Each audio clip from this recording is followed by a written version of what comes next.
The Ozark Mountains have a well-developed public face. Branson, the Buffalo River, Table Rock Lake, float trips in autumn color, and the kind of rolling hill country that looks good in photographs and looks even better in person. It is a real and beautiful place. That is one version of the Ozarks. This video is about the back of it. We are talking about a bluff shelter where someone stored seeds from a crop that no longer exists anywhere on Earth. A cave where the Osage practiced ceremonies for centuries before anyone installed an elevator and started charging admission. A single human figure carved into a high cliff in Crawford County, Arkansas, with no campsite, no burials, no tools nearby.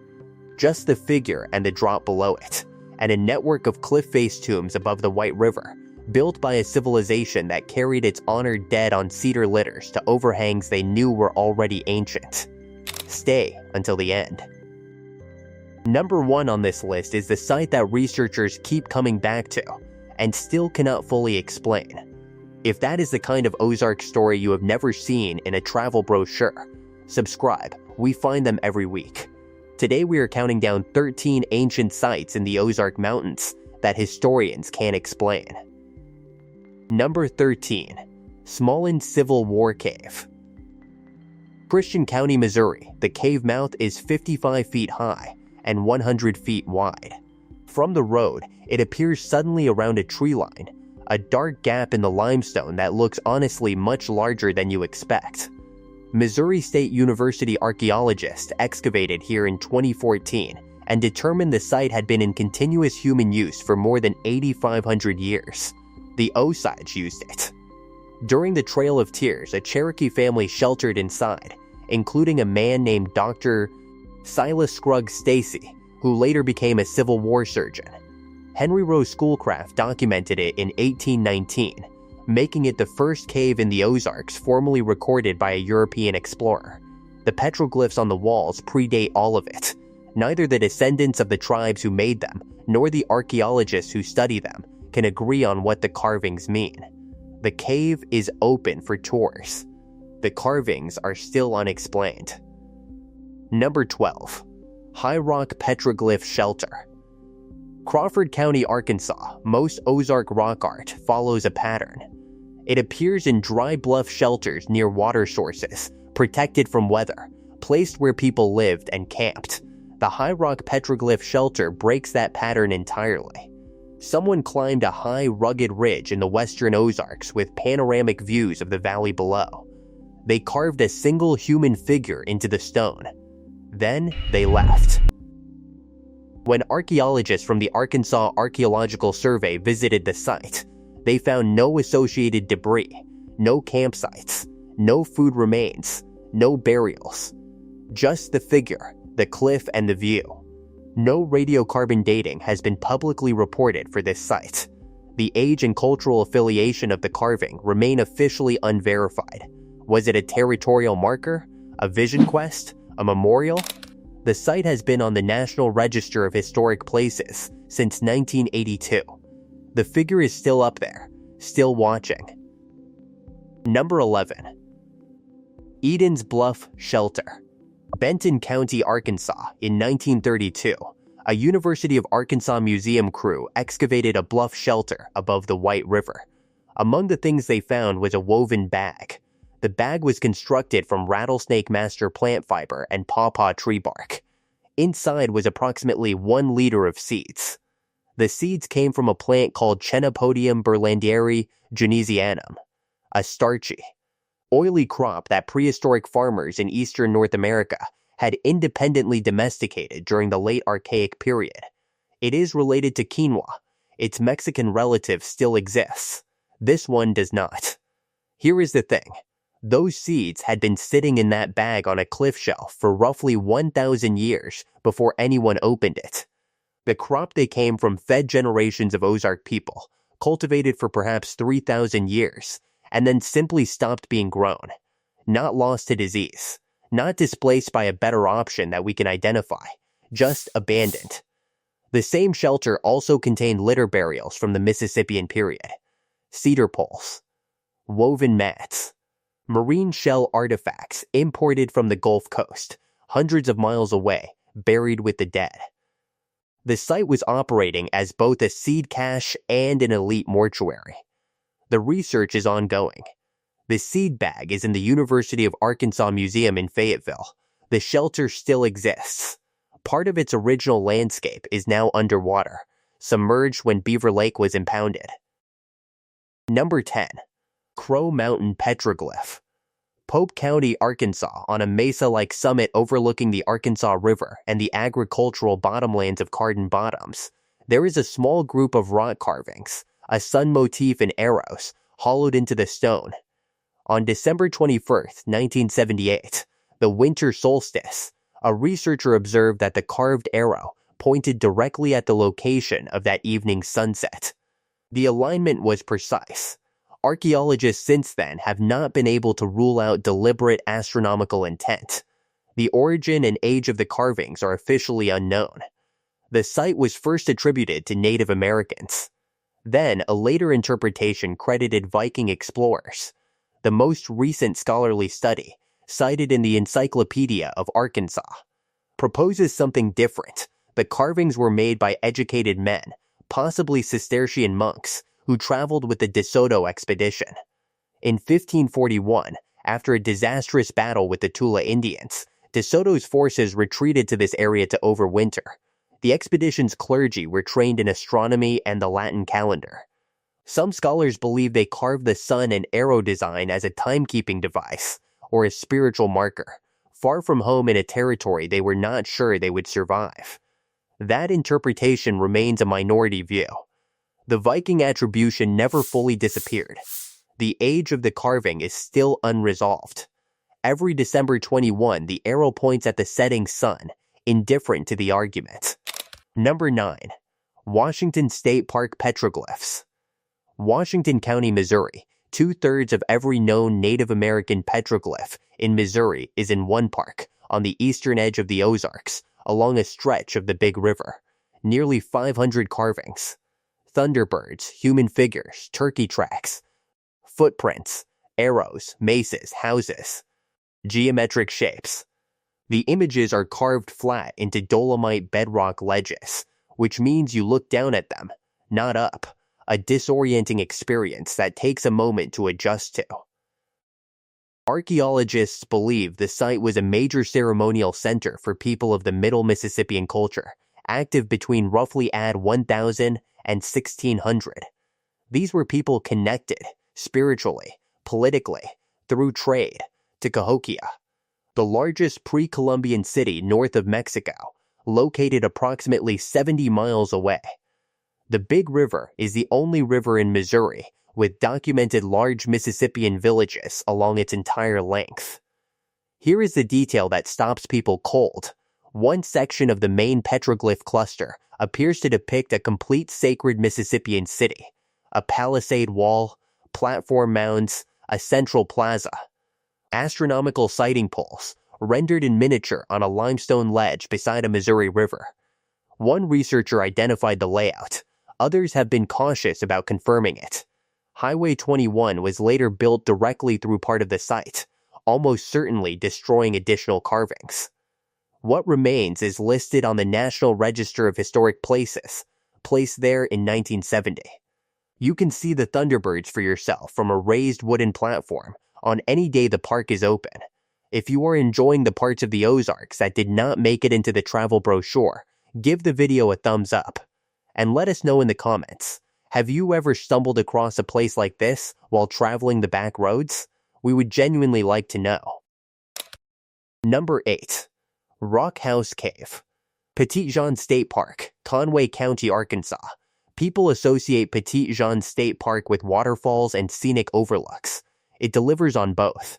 But at the end of a short quarter-mile trail over strange mounded sandstone formations the park calls Turtle Rocks, there is a bluff shelter 85 feet long, 100 feet deep with a 16-foot ceiling, and more than 100 paintings on the walls. One of them is a paddlefish, life-size, 36 inches long, painted in red pigment on the ceiling, not the wall, oriented the way a paddlefish would appear if you were standing above it in shallow water looking down. The paddlefish lives in the Arkansas River, far below the mountain. Someone who knew that river intimately climbed up here to paint it on a ceiling. Archaeologists date the painting to approximately the first half of the 1600s. They have not determined which community specifically used the cave. A symbol that appears repeatedly at Rockhouse Cave has also turned up on pottery excavated at a different site, miles away. The symbol is identical in both places. Its meaning has been lost entirely. Not deciphered and disputed, just gone, as if whoever understood it walked away without writing it down.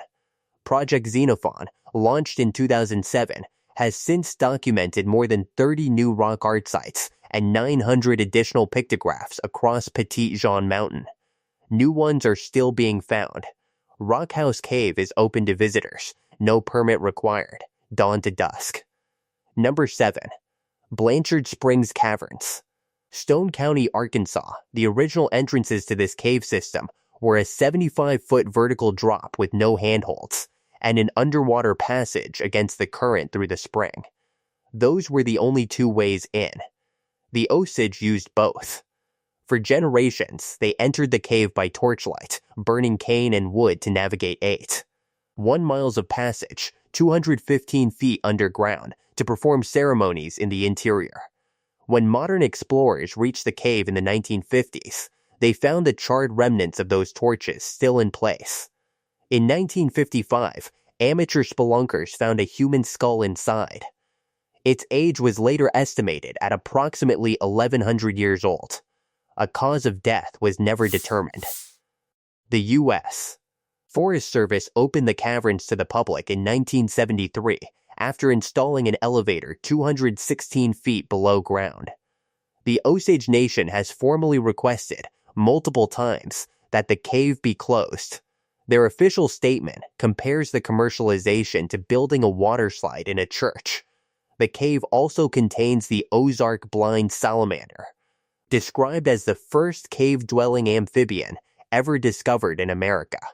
Approximately 500,000 bats winter in its hibernaculum each year.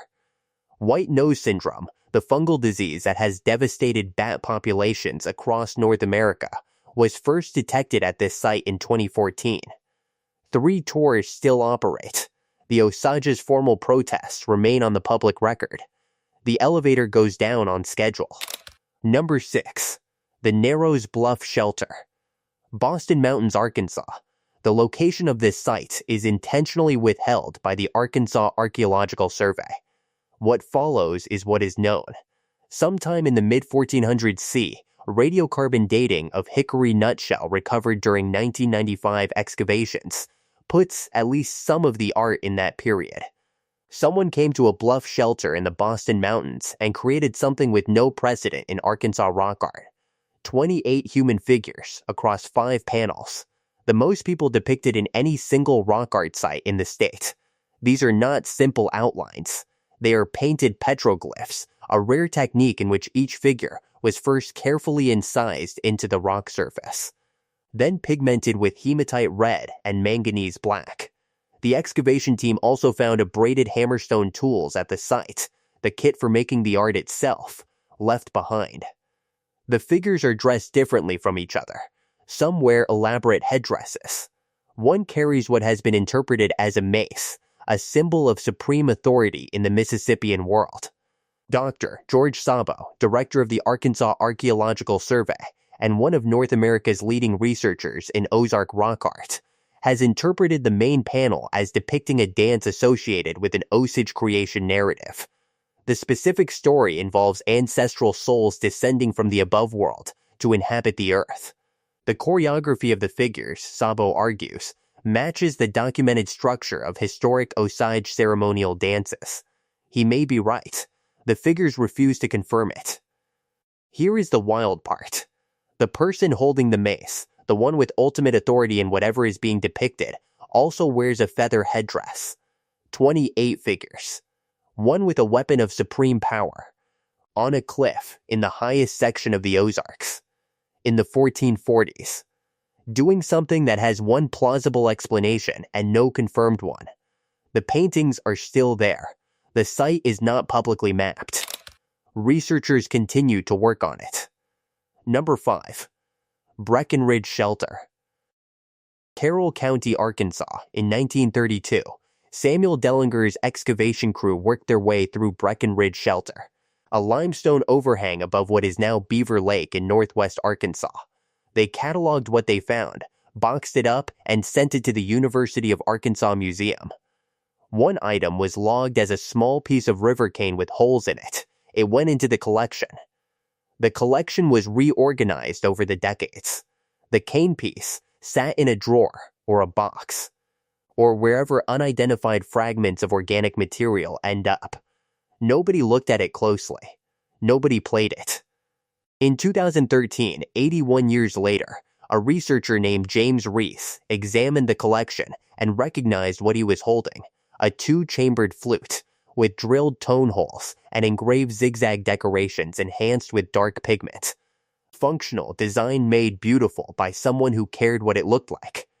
Radiocarbon dating produced a calibrated date range of AD 1020 to 1160, making this the oldest known Native American flute of its type ever found. The same shelter had already yielded something else: charred wood associated with a Hempstead-type spear point, dated to 8,720 years before present. That is the oldest radiocarbon-dated artifact from any rock shelter in Arkansas. The shelter spans, in its deposits, the gap between a world that still had mastodons and the world in which someone sat down and made music on decorated river cane. The dry air of Breckenridge Shelter preserved both. The flute survived roughly 900 years in that overhang before it was found, then waited another 80 years in a museum collection to be recognized. It is now at the University of Arkansas Museum in Fayetteville. The shelter itself is not open to the public. The flute is the oldest of its kind anywhere, and it was almost cataloged as debris. Number 4. The Ozark Bluff Dweller Sites, Northwest Arkansas. In the 1920s, 2 competing institutions, the Hay Foundation of New York and the University of Arkansas, raced each other into the limestone overhangs of northwest Arkansas. What they found seemed extraordinary: evidence of a unique, isolated culture that had lived in these bluffs, grown corn without making much pottery, hunted with a style of spear thrower also found in a Mexican temple, and then vanished. They called them the Bluff Dwellers. Arkansas history textbooks of the 1930s and 1940s described the Bluff Dwellers as primitive, ape-like, barely evolved. The characterization persisted into the 1970s. Then a new generation of archaeologists looked at the same material and found something different. Harrington and Dellinger had not discovered a single culture. They had compressed 3 distinct major cultural traditions spanning 9,000 years of human history into one fictional civilization. The problem was the shelters themselves. They are confined spaces. People in different eras dug storage pits in the same floors. A pit dug by someone 5,000 years ago intersects with a pit dug by someone 1,000 years ago. Without radiocarbon dating, which did not exist at the time, there was no way to separate them. The researchers saw one tangled jumble and invented a vanished race. Here is the detail that matters. When Mark Harrington finally published his book on the Ozark Bluff Dwellers in 1960, he included an illustration of a single composite figure wearing a collection of artifacts. Modern analysis determined that those artifacts could not have been worn simultaneously. They came from 3 different cultures separated by thousands of years. The shelters themselves are real. More than 2,000 occupied sites have been identified across Arkansas and Missouri. Over 1,000 are in northwest Arkansas alone. They are on Preserve Arkansas's endangered sites list due to ongoing looting. A man was convicted in 2015 of illegally excavating more than 2,800 artifacts from national forest sites and ordered to pay $12,500 in restitution. The vanished race never existed. The sites are still disappearing. Number 3. Breckenridge Shelter. Carroll County, Arkansas. We return to this site because it earns the return. Most archaeological sites tell one story: a camp, a burial ground, a factory floor. Breckenridge Shelter tells a different kind of story.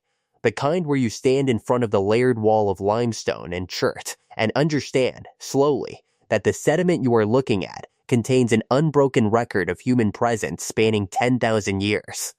The oldest artifact is a Hempstead-type spear point associated with charred wood dated to 720 years before present by radiocarbon, over 10,700 calendar years ago.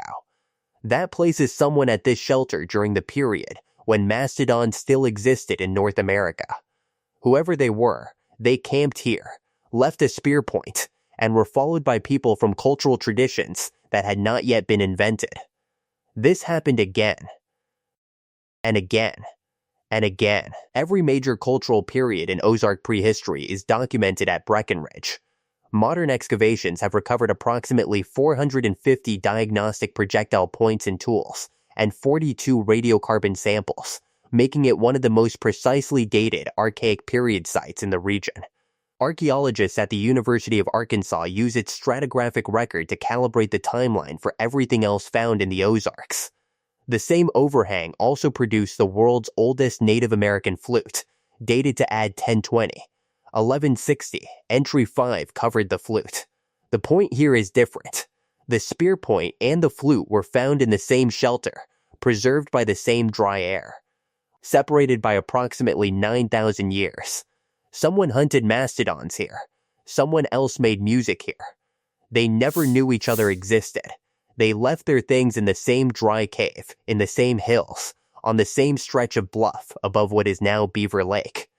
The shelter is not open to the public. The research is ongoing.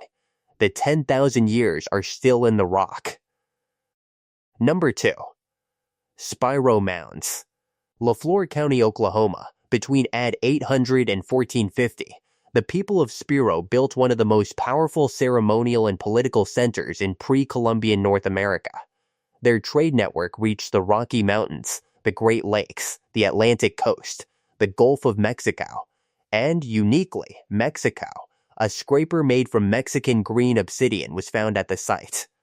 The only confirmed Mesoamerican connection at any Mississippian site. Craig Mound was 33 feet high and 400 feet long, actually 4 conjoined burial mounds. Inside was a sealed hollow chamber containing textiles, basketry, feathers, woven lace, wooden objects, and fabric that had survived intact for 600 years. No other Mississippian mound ever found in North America has contained a similar sealed hollow interior. The mechanism of its preservation is still not fully understood. In 1933, the Pocola Mining Company leased the land, tunneled in, and began selling what they found. Over 2 years, they destroyed approximately 1/3 of Craig Mound and sent artifacts to 200 museums worldwide and into private collections across multiple continents. The Kansas City Star called it the King Tut of the Arkansas Valley in 1935. It took an act of the Oklahoma legislature to shut the operation down. Inside Craig Mound, excavators also found conch shell cups with black residue at the bottom. The residue suggests that cups had been used for the black drink ceremony, a purification ritual involving tea made from yopon holly. One of those cups still carried the residue of the last ceremony performed there, sealed inside the hollow chamber for 6 centuries, until someone with a lease and a shovel found it and put it on a train. Around AD 1450, the mound center was abandoned. Nobody knows why. The nearby village continued for another 150 years, then also disappeared. More than 600 burials were recovered from Craig Mound. Many of the sold artifacts have never been located.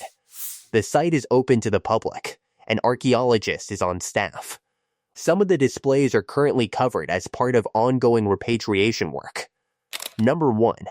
The White River Bluff Burial Complex. Northwest Arkansas. Stand at the base of any of the limestone bluffs along the White River in Benton or Carroll County. The river moves below you.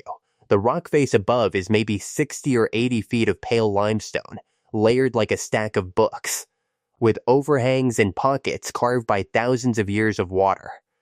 The forest on the ridgeline above is dense. The air inside the overhangs is dry, noticeably dry, drier than the air outside, because of the way limestone breathes. This is what the bluffs look and feel like. It is also why they were chosen.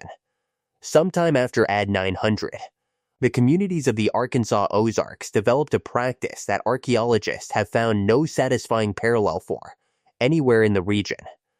When a person of high status died, an elder, a chief, a person of ceremonial importance, they did not bury them in the earth. They carried them to the bluffs. Not just any bluffs, specific ones, overlooking the White River. Sites with names in the archaeological record: Eden's Bluff, Brown Bluff, Putnam, Peterbottom Cave, Hewlett Cave. These were the designated places. The field records from the 1930s University of Arkansas excavations document how the bodies arrived: cedar poles underneath, woven mats above and below, the whole assembly functioning as a litter. Someone carried the dead on those structures up into the overhangs above the river. With the bodies, they placed marine shells from the Gulf Coast. Hundreds of miles of travel for objects described in the archaeological record as rare in the Ozarks.